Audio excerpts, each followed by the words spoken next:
Please. This is a somber event. Welcome to Love It or Leave It, this Mortal Coil edition. Thank you so much to Aaron Shaw for that stirring rendition of Hava Nagila on the bagpipes. We're so grateful you all could join us tonight. This is a very special episode. For tonight, we are sitting Shiva for Queen Elizabeth II. Shame on you. Lilibet, as we, her friends and family, called her. She was not Jewish in the sense that she was the titular head of the Church of England.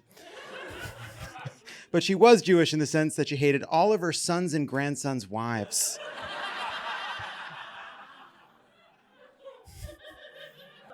But first, let's get into it. What a week.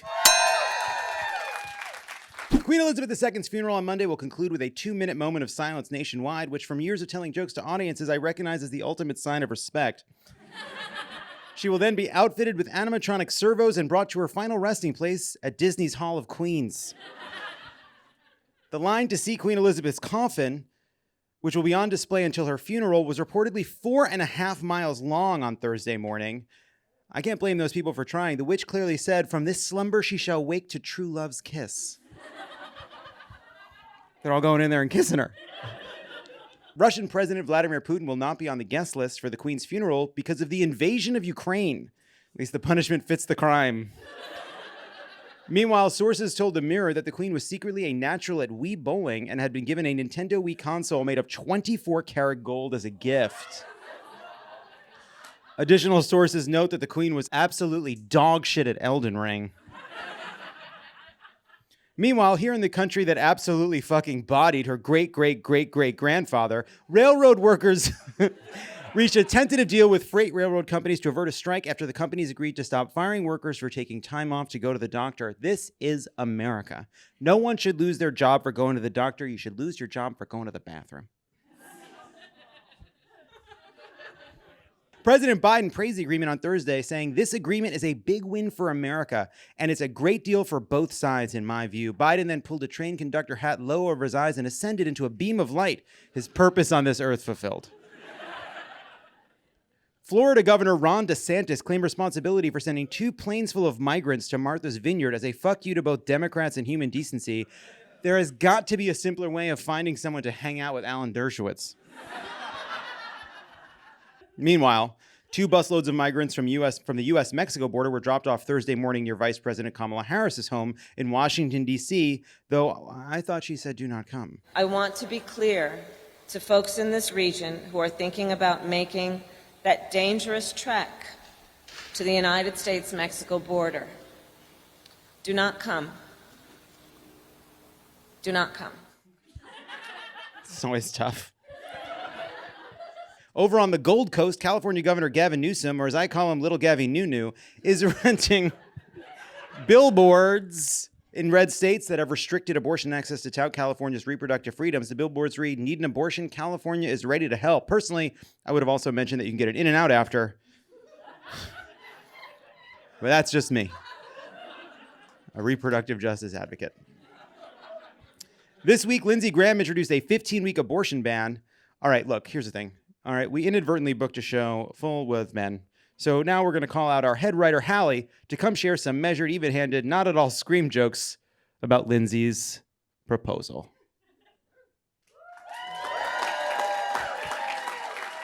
On Tuesday, Lindsey Graham proposed a national abortion ban, which would prohibit almost all abortions after 15 weeks. Lindsey Graham, more like Lindsey Graham, the hog I've trained to hunt down and devour Lindsey Graham.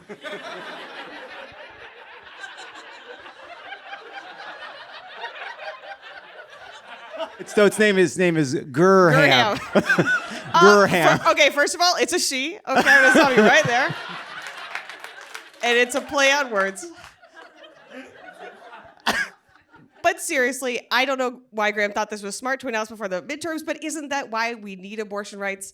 Men blowing their loads too soon, without a thought to consequences.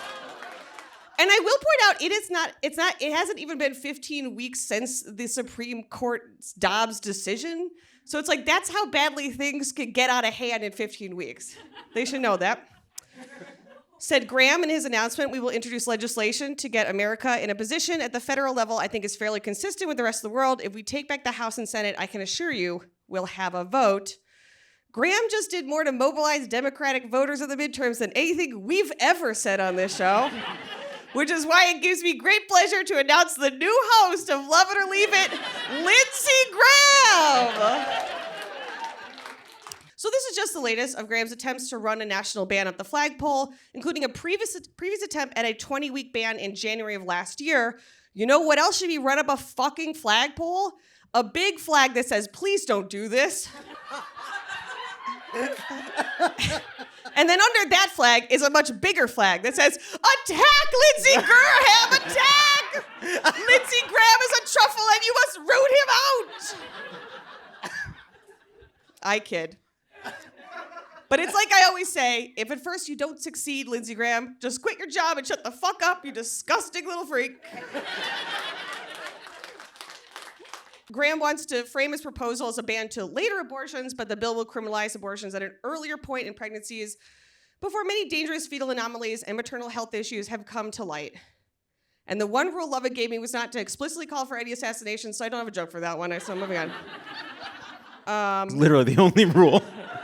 House Speaker Nancy Pelosi said of the apparent conflict among Republicans, there are those in the Republican Party who think life begins at the candlelight dinner the night before. And she still hasn't paid me for that joke. That's funny. That's funny. And finally, Mike Pence praised the overturn of Roe v. Wade this week, even if it does hurt Republicans in the midterms, saying ending abortion rights is, quote, profoundly more important than any short-term politics. No one understands this better than Mike Pence, king of the long game, who accepted the short-term pain of serving as vice president to a raging psychopath for the long-term payoff of almost getting hanged. And honestly, on a more serious note, I work here, but I do realize it's like I wish I had known as like a younger and more optimistic voter that this was how bad it was going to get if people like me were not engaged. I would have done the harder work more often and sooner. Like, honestly, if I had a time machine, I would go back to January 6th. And I would unleash Lindsey Graham on the crowd while also handing out a very detailed map to Mike Pence's, I'm sorry, that was an assassination threat. In fact, this was sort of an oops, all assassination threats segment. That's it for me, Lindsey Graham out. Thank you so much. Hallie Kiefer, everybody.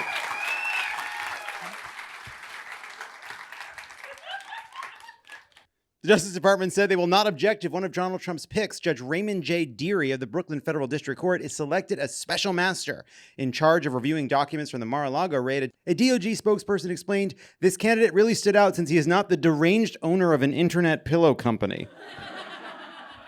Rudy Giuliani said in a Newsmax interview last Friday that 9/11 was in some ways the greatest day of my life. It's tough. Giuliani went on, while I don't condone everything they did, those hijackers taught me it's okay to be myself. Yeah, you're groaning. You're laughing. But name a better day in Rudy Giuliani's life.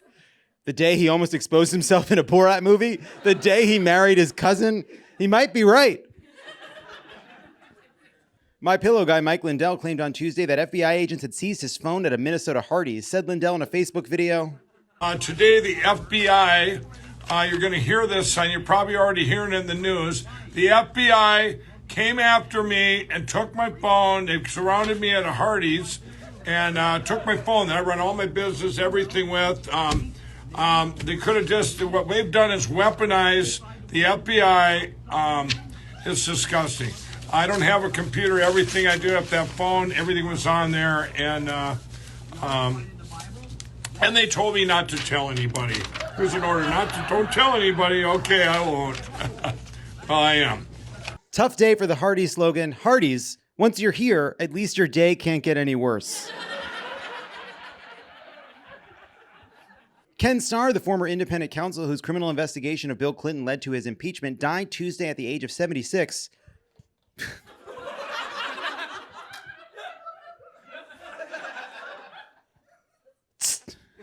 Tisk, tisk.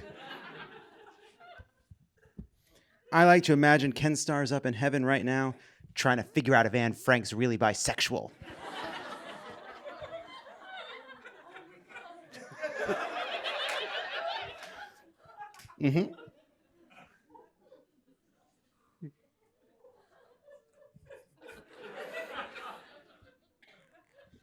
Leave that in. And all the space after, let it all sit there. Let it sit out there on the internet. New York Times data nerd Nate Cohen issued a warning about optimistic midterm polling this week, noting that Democrats are exceeding expectations in the same places where polls were wrong in 2016 and 2020. Bad polls are like personality flaws. There's no need to fix them as long as you're aware of them and tweet about them regularly. Ukrainian forces have made rapid gains in a two-front counteroffensive, forcing Russian soldiers to flee as the Ukrainians retook territory in the north. Rapid gains? What is this? Billy Eichner prepping for the Bros press tour? The founder of Patagonia announced he'll give away his company to an environmental trust so that all future profits can be used to fight climate change. Fuck you, Dad, said his children in a Notes app statement written while they were in a yoga class at 11:30 a.m. on a Wednesday. Research into climate change suggests up to 4.4 million new acres of land in the U.S. will be at least partially underwater by 2050. See, you see the land as partially underwater. I see the land as partially above water. Call me an optimist. After losing a bet to the co-star of his new reality series, Ryan Reynolds had his very first colonoscopy, which he filmed in order to raise awareness, specifically to raise awareness of his colon. It's great for public health, but the disturbing part was when he broke the fourth wall and turned and talked to the camera. Mixologist, a word that does to bartender what aioli does to mayonnaise. Mixologist at a Bangkok hotel set a Guinness World Record by creating the world's largest Negroni cocktail. Said spectators at the bar, "That's cool, but I've been trying to close out for 20 minutes." When I was a kid, the Guinness Book of World Records meant something. You know what I mean? I thought it was really cool. It was about fingernails and tight and width and hard things you can't just do with money. Buying the most amount of Negroni ingredients doesn't feel impressive to me. It's just who's got the resolve to really commit and get a big vat, you know? I don't think that should be in there if it exists as a book anymore. Does it? With the fingernails? Remember the fingernails? That was a big part of it. The fingernails were important. They're an important part of it. That took time and commitment. And once you had a lead, you're pretty safe. You know what I mean? It's not like a surprise. You can't catch up. Specifically on the fingernails. We all can picture them. They were round. That loomed so in the 1990s.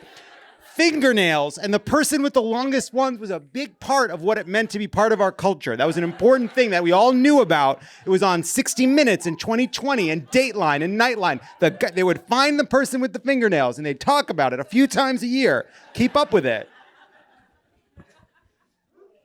World's largest. They were curling at the end. Can't do anything with that. Can't conduct a job or a trade with those things. That's your whole thing, to be the fingernails person. There must be money in it. Guess you go around and talk about it. I can't know how much you get paid to do that, like on the lecture circuit. Not sure what you do. A North Dakota woman walked into a bar carrying a raccoon last week, leading health officials to issue a warning about possible exposure to rabies. Yeah, so apparently the bartender says, "Why the long face?" And the lady's like, "I was possibly exposed to rabies." An Australian man was killed by a kangaroo that he may have been keeping as a pet in the country's first fatal kangaroo attack since 1936. These incidents have become very rare ever since Australia banned semi-automatic kangaroos. And finally, a man in Delmont, Pennsylvania is under arrest after he took a loaded gun into a Dairy Queen while wearing a yellow safety vest and a rainbow clown wig. He told police he was undercover and working to restore Trump to President King of the United States and that he wanted to kill Democrats and liberals. So congratulations to that guy, Trump's newly proposed special master.